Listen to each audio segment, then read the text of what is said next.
Mesdames et Messieurs les conseillers régionaux, Madame la Présidente de la communauté d'agglomération, Mesdames et Messieurs les conseillers départementaux, Mesdames et Messieurs les maires adjoints et conseillers municipaux, présidents des établissements publics de coopération intercommunale, Mesdames et Messieurs les sous-préfets, mes chers collègues, Mesdames et Messieurs les directeurs et chefs de service de l'État, Mesdames et Messieurs. C'est un grand plaisir pour moi de vous retrouver une nouvelle fois pour cette réunion de l'Association des maires et présidents de PCI de Haute-Marne. Cet événement sympathique est toujours le moment de faire ensemble un bilan des actions de l'année écoulée et des perspectives de celle à venir, mais c'est aussi un moment et un lieu d'échange et de partage. Et si je ne méconnais pas vos inquiétudes d'aujourd'hui, je ne viens pas devant vous comme Saint-Sébastien percé par les flèches, mais comme un préfet désireux de vous rassurer et de vous convaincre. Je souhaiterais tout d'abord vous remercier pour votre fructueuse collaboration, car l'année 2017 a été marquée par de nombreuses échéances électorales, présidentielles, législatives et sénatoriales, et chacun d'entre vous a contribué au bon déroulement de ces scrutins. Recevez l'expression de ma gratitude, car je sais le peu de moyens humains dont beaucoup d'entre vous disposent et les contraintes matérielles que cet exercice démocratique impose. Cette phase électorale close, il s'agit désormais de mettre en œuvre la politique du président de la République et de sa majorité, et je vais donc développer devant vous les chantiers auxquels nous allons avoir à nous atteler collectivement. En premier lieu, il me paraît bien sûr essentiel, sur un sujet qui vous préoccupe, je le sais, je l'ai entendu, les financements de l'État aux collectivités. À l'occasion de la première conférence nationale des territoires, le sénateur Guéné l'a rappelé tout à l'heure, le président de la République a énoncé sa volonté de bâtir un pacte de confiance entre les pouvoirs locaux et l'État qui va déterminer nos méthodes de travail communes. En effet, c'est le choix du président de la République que de vous associer à la prise de décision dans les domaines qui vous concernent, et c'est bien la méthode que j'applique avec vous. Je souhaite que les services de l'État en Haute-Marne vous accompagnent dans vos évolutions, dans ces défis que nous devons relever ensemble. Aussi, c'est un véritable pacte financier que l'État veut nouer avec vous. Avant toute chose, il me semble important de clarifier la régulation budgétaire qui a eu lieu cet été. Vous le savez, les dotations d'investissement ont augmenté de 1,2 milliard d'euros ces 2 dernières années. Sur ce 1,2 milliard d'euros, le gouvernement a effectivement annulé pour cette année 300 millions d'euros qui ont porté, pour l'essentiel, sur des projets non encore engagés, épargnant pratiquement, quasiment la Haute-Marne, puisque celle-ci avait engagé 95% de ces projets. Pour les années à venir, d'autres mesures seront prises. La situation des finances publiques, Monsieur le Président, vous l'avez reconnu, n'est pas soutenable. Le Premier ministre a été clair, nous devons diminuer notre montant de dépenses publiques et les collectivités territoriales doivent prendre leur part à cet effort.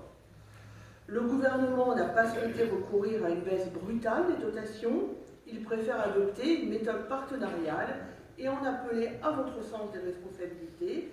Il ne s'agira en aucun cas d'une baisse nette de votre dépense locale, mais nous attendons de votre part une maîtrise de la hausse de la dépense. C'est totalement différent.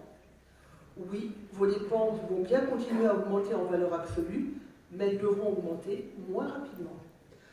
Pour 2018, à peine 3 ans de baisse nette de la DGF de l'ordre de 9,3 milliards d'euros, les concours financiers aux collectivités territoriales ne baisseront pas. Ils seront même en hausse au global de près de 384 millions d'euros. C'est un choix politique très fort du gouvernement. L'investissement public local est vital pour notre croissance économique. C'est pourquoi l'État continuera d'investir massivement vers les territoires, et particulièrement les territoires ruraux. Les dotations d'investissement qui avaient augmenté ces dernières années vont être pérennisées. Je pense en particulier à la dotation de soutien à l'investissement local, la DSIL, et à la DETR. Elles seront mobilisées pour mettre en œuvre les contrats de ruralité et pour financer les investissements nécessaires à la transformation de nos territoires. Pour mémoire, l'effort de l'État en Haute-Marne a augmenté depuis 2014 Alors que la DETR s'élevait à 6 millions d'euros il y a 3 ans, elle est passée à plus de 10 millions d'euros en 2017. À cela s'ajoute 1,6 million d'euros de dotation de soutien à l'investissement local et 1,1 million d'euros pour les contrats de ruralité. Pour 2018, le Premier ministre l'a affirmé hier, ces dotations seront intégralement maintenues. Je souhaite par ailleurs vous rassurer sur les conséquences de la réforme de la taxe d'habitation. C'est aujourd'hui un impôt doublement injuste. Il pèse particulièrement sur les classes moyennes. Il est souvent plus élevé dans les communes pauvres. Cette injustice doit être réparée. D'ici à 2020, 80% des foyers soumis à la taxe d'habitation n'auront plus à la payer.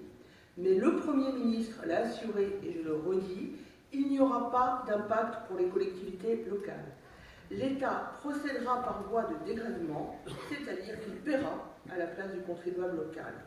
À l'issue de la réforme, la compensation sera calculée en 2020 sur la base des taux votés en 2017. Mais c'est aussi cette même méthode partenariale qui sera appliquée pour déterminer le cadre des relations entre État et collectivités territoriales. En effet, les efforts en matière d'architecture institutionnelle doivent se poursuivre. Le gouvernement a entendu votre demande de pause dans ces changements. Il souhaite construire avec vous une relation de confiance, je l'ai déjà dit, de responsabilité au plus près du terrain. S'agissant de l'Interco, des progrès notables, vous l'avez vu en Haute-Marne, ont été faits, puisque nous sommes passés d'une carte complexe avec 16 EPCI à 8. Chaque fois que des initiatives seront prises par les élus pour rationaliser encore plus la carte de cette Interco, mes services accompagneront ce mouvement. C'est pourquoi je réunirai lundi prochain, donc après-demain, à la demande de certains d'entre vous, la CDCI. S'agissant des syndicats, je souhaiterais également évoquer l'adaptation du nombre de ceux-ci aux missions qui sont les leurs, en évoquant notamment la GEMAPI, gestion des milieux aquatiques et de prévention des inondations. Cette compétence entrera en vigueur, je vous le rappelle, le 1er janvier 2018. Les inondations de l'an passé ont démontré les conséquences d'une gestion peu organisée du risque d'inondation et la nécessité de considérer le problème globalement. Ces regroupements s'inscrivent dans une logique de bassin qui dépasse bien souvent les frontières départementales.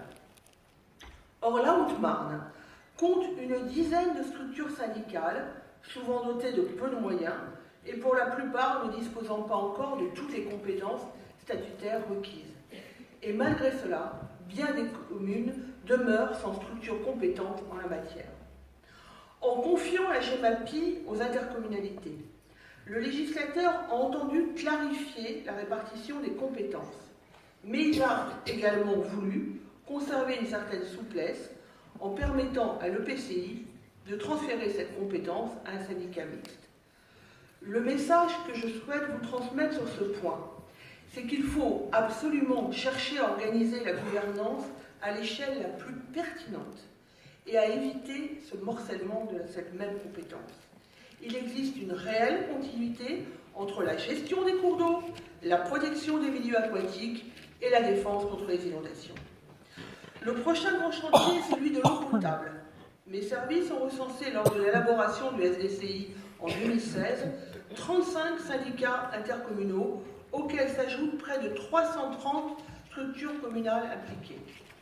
Il faut évidemment conduire un travail de rationalisation de ces structures. C'est un impératif pour faire face aux problématiques liées au renouvellement des réseaux, aux défis climatiques et aux exigences légitimes de nos concitoyens. Le transfert de compétences prévu par la loi au 1er janvier 2020 pour l'eau potable et l'assainissement doit être préparé en amont. Nous n'avons que 2 ans et c'est très court. Il y a donc urgence à déterminer la meilleure organisation pour notre département, à simplifier, car l'application de la loi va conduire à la disparition de nombre de syndicats. S'agissant des communes, le gouvernement n'a rien dans les cartons. Pas de grand soir, pas de nuit blanche, Monsieur le Président, pas de plan secret. Arrêtons les fantasmes, nés de rumeurs souvent infondées. Les parlementaires ont ouvert la possibilité pour les communes de s'unir, si elles le souhaitent, et de se constituer en commune nouvelle. L'État n'intervient dans ce processus que pour acter cette volonté. 8 communes nouvelles se sont créées dans le département. Je tiens à rappeler l'engagement du gouvernement à accompagner le rapprochement entre les communes. Le gouvernement reconduit jusqu'en 2019 le pacte financier pour les communes nouvelles entre 1000 et 10 000 habitants, soit un bonus de DGF de 5%. Ces communes verront également leur dotation de fonctionnement garantie pendant 3 ans, que ce soit pour les dotations forfaitaires ou de péréquation. Ainsi, si des initiatives voient le jour, mes services et moi-même les accompagnerons. De cette capacité à mieux nous organiser dépendra aussi l'avenir de la Haute-Marne dans le cadre de la région Grand Est. C'est ainsi que, compte tenu de la montée en puissance des nouvelles communautés de communes et des agglomérations, ainsi que des importants transferts de compétences à venir, je considère que la priorité n'est pas actuellement aux modifications de périmètre des EPCI. Nos échanges m'ont également conduit à constater que certains d'entre vous sont inquiets des dernières évolutions en matière de délivrance des titres. La nécessité d'une meilleure sécurisation des passeports et le souhait d'une plus grande proximité des usagers pour les obtenir a conduit le gouvernement à confier aux communes la mission de recueil des demandes de titres au travers d'un dispositif utilisant des téléprocédures. Particularité de cette nouvelle organisation, les usagers peuvent faire leur démarche dans n'importe quelle mairie et plus seulement dans leur département de résidence. Cette réforme permet aussi de moderniser le fonctionnement de nos administrations. Nous devons être capables de répondre à ces nouveaux défis et à vos nouvelles attentes. Pour accompagner les mairies dans ces réformes, la dotation pour titres sécurisés sera doublée en 2018. Après négociation entre l'État et l'AMF, cette dotation passera à 8 580 € au lieu des 5 030 € actuels. Elle pourra même être réévaluée et atteindre 12 130 € si vos services connaissaient une charge croissante d'activité. En Haute-Marne, ce sont 10 communes qui sont ainsi équipées. La mise en place de cette procédure, je le sais, a parfois généré des difficultés techniques et administratives au sein de ces communes. Plusieurs raisons peuvent l'expliquer. Tout d'abord, la saisonnalité des demandes, avec le pic estival à l'approche des vacances, que nous avons dépassé maintenant. Certaines collectivités ont fait le choix d'accueillir les usagers sur rendez-vous. Au début de l'été, les délais d'attente pour obtenir ce rendez-vous étaient d'à peu près 11 jours. Il est aujourd'hui désormais divisé par 2 à 6 jours et demi.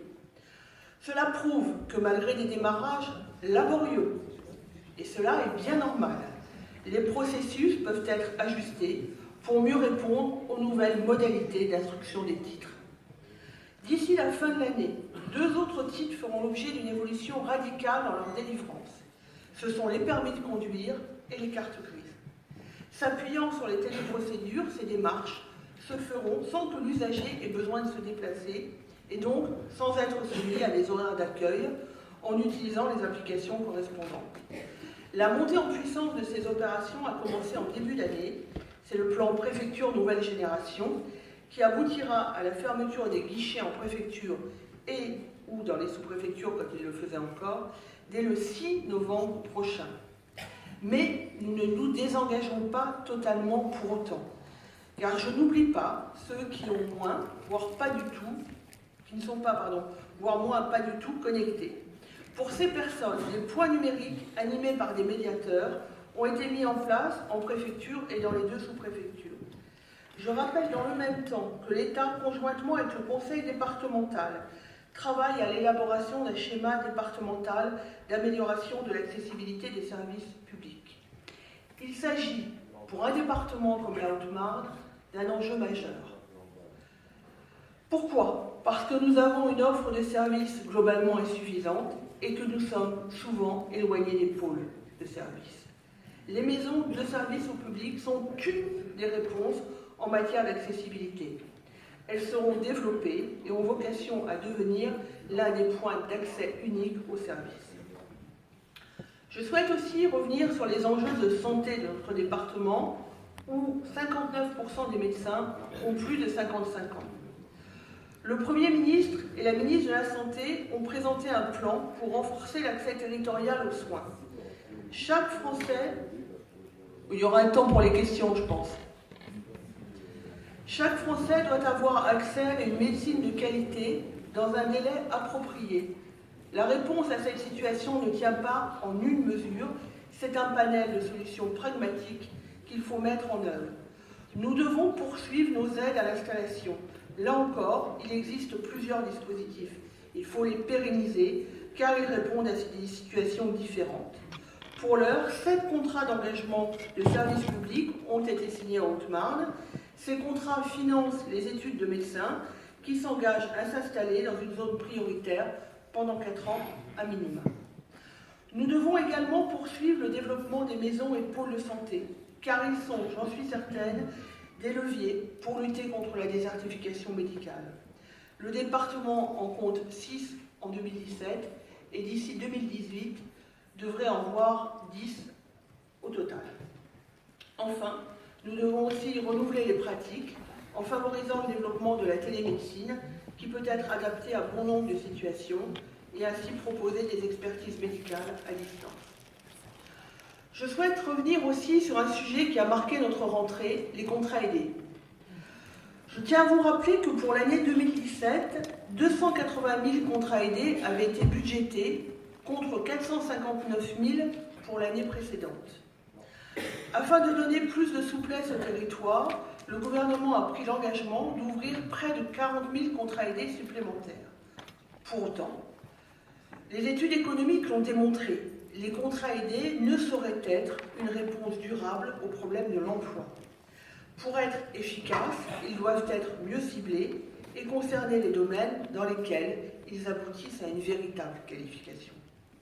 Le maintien des contrats aidés a été privilégié dans 4 domaines. L'éducation nationale, pour l'accompagnement des élèves en situation de handicap, l'urgence en matière sociale ou en matière sanitaire, l'outre-mer et les communes rurales. Localement, j'ai mené une concertation avec les collectivités locales par le biais de votre association, avec l'ensemble des structures associatives et les opérateurs de l'emploi pour réfléchir à la répartition de ces contrats. À l'issue de ces échanges, nous avons décidé de prioriser les associations caritatives, les EHPAD, les communes rurales d'une population inférieure à 2000 habitants et les missions d'urgence humanitaire, sanitaire ou sociale dans les collectivités de plus de 2000 habitants. Les contrats aidés peuvent faire baisser ponctuellement, mais artificiellement, les statistiques du chômage. Mais dans la durée, ils ne nous permettront pas de sortir du chômage de masse. C'est pourquoi l'État préfère investir dans la formation, notamment l'apprentissage. 15 milliards d'euros vont être investis dans cette formation sur les 5 ans du quinquennat pour financer un grand plan d'investissement dans ces compétences. Je souhaite vous remercier pour votre implication sur les questions liées à la sécurité de nos concitoyens. L'actualité nous montre malheureusement que tous les territoires sont concernés par l'insécurité sous toutes ses formes. Des attaques peuvent survenir aussi bien dans les grands pôles urbains que dans les villes rurales.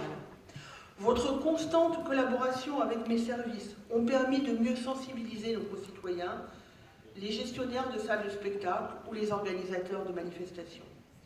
La culture de la vigilance n'appartient pas aux seules forces de l'ordre. Nous tous pouvons et devons en être les acteurs.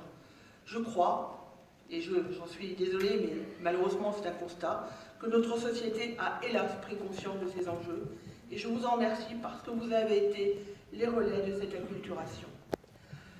Le président Macron a souhaité, pour mieux lutter contre les délits, les nuisances et les incivilités du quotidien, vous associer aux réunions que chaque préfet va devoir tenir pour connaître vos attentes en cette matière d'ici la fin de l'année. Après vous avoir entendu, sera arrêtée une doctrine nationale qui constituera une référence en matière de sécurité publique pour les années à venir. Je souhaite également porter une attention particulière sur la sécurité au sein des établissements scolaires. Dans le cadre du Fonds interministériel de prévention de la délinquance, 132 000 € ont été mis à votre disposition pour permettre la réalisation de travaux urgents de sécurisation. J'ajoute que 132 000 € ont également été engagés au profit des collectivités ou d'associations pour la prévention de la délinquance et de la radicalisation. En matière de sécurité civile, vous vous êtes également montré vigilant et proactif dans la réalisation des plans communaux de sauvegarde et pour le soutien des populations face aux risques, et plus particulièrement celui d'inondation. Je me réjouis de savoir que sur 35 communes concernées par ces plans, 25 en ont déjà élaboré et adopté, et que 10 seront signés d'ici la fin de l'année. Je vous en remercie. Il ne peut y avoir d'un côté l'État et de l'autre les collectivités sur des sujets empreints d'une telle gravité. C'est pourquoi je tiens à saluer et à vous réaffirmer avec beaucoup de force cette étroite collaboration. Il me semble aussi indispensable de revenir sur nos obligations en matière d'accueil des migrants. Au-delà d'une meilleure coopération au niveau européen et international, le président de la République l'a rappelé. Il faut au niveau national, d'une part, accélérer l'instruction des dossiers des demandeurs d'asile et rendre davantage effectives les reconduites à la frontière. Et mieux intégrer les demandeurs à qui l'asile a été accordé. Je sais que nos concitoyens sont attachés au fond d'eux-mêmes à nos principes d'accueil. Ils sont conscients que nous devons prendre notre part aux défis mondiaux, mais ils sont légitimement exigeants pour leur propre sécurité. Nous devons accueillir avec humanité ces nouvelles populations, mais nous devons aussi déployer tous nos outils pour y arriver. L'État a développé plusieurs dispositifs qui répondent aux différentes situations auxquelles nous sommes confrontés. En premier lieu, les centres d'accueil et d'orientation, qui doivent assurer l'hébergement temporaire des migrants pour les accompagner dans leur première démarche. Ceux qui bénéficient de l'asile ou d'un titre de séjour doivent pouvoir disposer d'une place au sein d'un centre d'accueil de demandeurs d'asile ou CADA et être accompagnés afin d'assurer leur insertion. À l'inverse, nous devons être fermes avec les déboutés ou les personnes représentant un danger pour l'ordre public. Nous devons et nous reconduirons de manière intraitable celles et ceux qui, déboutés de tout recours, n'auront pas de titre. Le président de la République nous a indiqué que ces procédures de reconduite devaient être appliquées de manière ferme et rigoureuse. Sur ce sujet, je crois très profondément que nous devons et nous pouvons réconcilier humanisme véritable et efficacité des politiques publiques.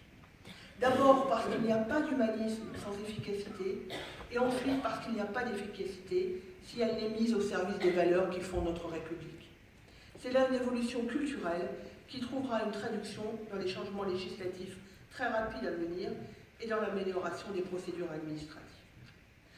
Avant de conclure, je tiens à rappeler quelques formidables opportunités qui constituent les nombreux projets d'envergure de notre territoire.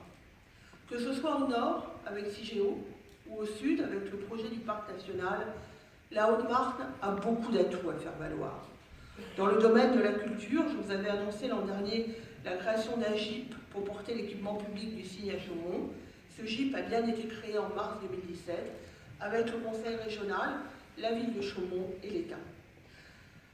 Je me suis mobilisée dès mon arrivée sur ce sujet car je suis convaincue qu'il s'agit là d'un véritable outil de rayonnement pour la Haute-Marne au niveau national. Le département compte également d'innombrables sites patrimoniaux, où parfois même d'illustres personnages de notre histoire y ont séjourné. Je pense à Louise Michel, Voltaire, Émilie du Châtelet, au général de Gaulle. Je ne saurais être suffisamment exhaustif pour honorer la mémoire de tous ces illustres personnages. Je souhaite cependant qu'un maximum de sites soient labellisés Maison des Illustres. Ce label permet de signaler au public des lieux remarquables. Nous avons eu le plaisir d'inaugurer la Maison des Lumières de Langres, qui fut, comme vous le savez, la maison de Denis Diderot. J'espère pouvoir vous annoncer prochainement la labellisation de nouveaux sites au Marnais. La restauration et les animations organisées autour de ces sites, accessibles à tous, contribuent au dynamisme, à l'attractivité et à la revitalisation de nos territoires. Ces projets nous rassemblent car ils sont structurants. Ils représentent des opportunités de développement économique car ils sont des moteurs pour notre département. Nous sommes riches d'un héritage, il nous revient de l'entretenir pour le transmettre intact aux générations futures. Avant de conclure, j'adresse une pensée particulière au personnel du SDIS 52 qui ont participé à la rude campagne des feux de forêt dans le sud-est de la France cet été, ainsi qu'aux militaires de l'escadron de Chaumont qui ont été la cible d'un attentat manqué sur les Champs-Élysées en juillet dernier. Cette solidarité et ce courage, ce sont nos forces, celles qui nous permettront d'avancer collectivement, vous et moi, sur l'ensemble de nos chantiers. Au-delà de ces messages que je tenais à vous délivrer, beaucoup d'autres sujets auraient pu être abordés, mais je sais que la séance de questions qui m'attend va probablement me donner l'occasion de m'exprimer sur d'autres thèmes. Le dialogue avec les élus locaux est pour moi un axe de travail prioritaire. J'y suis profondément attachée. Je n'oublie pas que j'ai travaillé pour des élus pendant plus de 10 ans, et pour mon plus grand bonheur. Nous avons de multiples occasions d'échanger, et je souhaite que nos relations continuent à être nourries et constructives, et que les services de l'État soient à vos côtés dans les évolutions qui nous concernent. Je connais votre part d'abnégation, de dévouement au service de vos concitoyens. J'ai un respect infini pour votre action. Sachez que vous pourrez compter sur mon total investissement, ainsi que celle de l'équipe préfectorale au service de Haut-Marnais. En conclusion, permettez-moi de citer cette belle phrase de Wilkinson, qui est un entraîneur sportif américain, et pourtant je vous assure qu'il n'est pas très sportif, mais voilà. La phrase est super belle. La confiance est le ciment invisible qui conduit une équipe à gagner. Faisons en sorte d'être tous ensemble une équipe gagnante pour notre territoire. Je vous remercie.